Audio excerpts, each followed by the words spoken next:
Hey guys, hopefully you enjoyed that little showcase there. I had actually recorded the building of that scene, but unfortunately I had a power outage and my file got corrupted. So that's why I made that cool kind of fake game/level. Anyways, everything you just saw was created from a single pack called Uncharted Mansion and FX.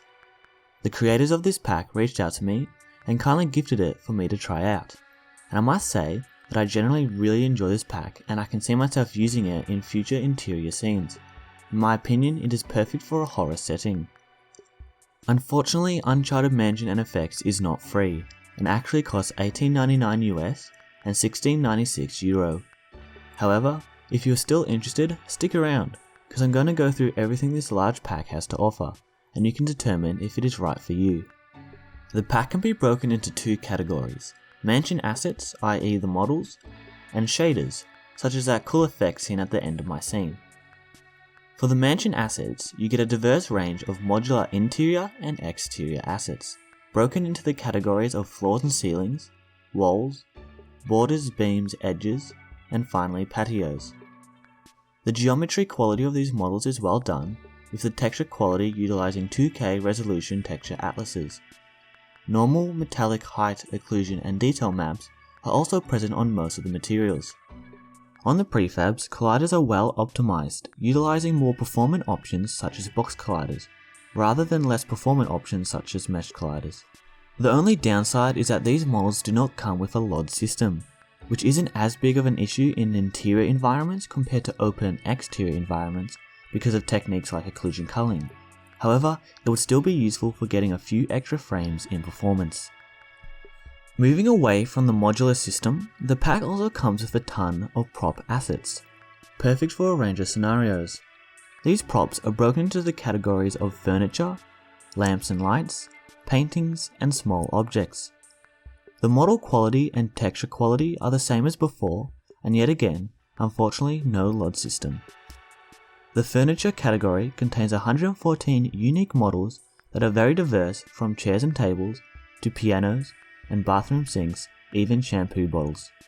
This variety extends into the other prop categories, with the lamps and lights containing 12 lamp/light types, some even with custom particle effects. The painting category was added in the latest update and contains 3 standard paintings and then 10 customizable paintings that allow you to easily change the picture and also apply an oil painting effect.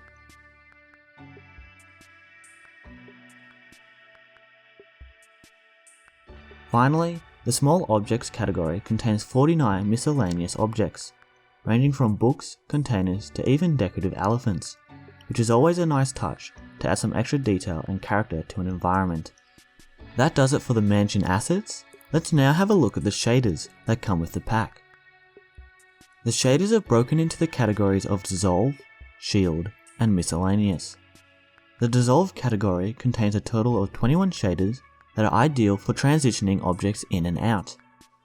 These shaders are extremely customizable, enabling you to get the style that best suits your needs. The shield category contains 19 shaders that perfectly fit sci-fi scenes, and yet again, the shaders are highly customizable. Finally, the miscellaneous category contains 9 random shaders such as glass refraction, water, and even a flame light. Note that some of the shaders in the hollow shield and vertical dissolve category are actually free and can be accessed from a GitHub page. I'll link this in the description below if you're interested.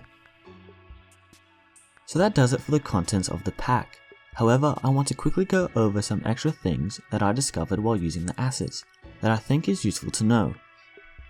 Firstly, the transform location of the models such as doors and containers are actually on the hinged pivot point that those objects would have in real life, which makes them extremely easy to work with when creating openable doors or containers.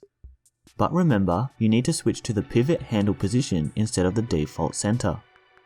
Finally, all the prefabs are by default static, so remember to turn off auto-generate lighting in the lighting settings, which you can get to by navigating to Window, Rendering, Lighting Settings.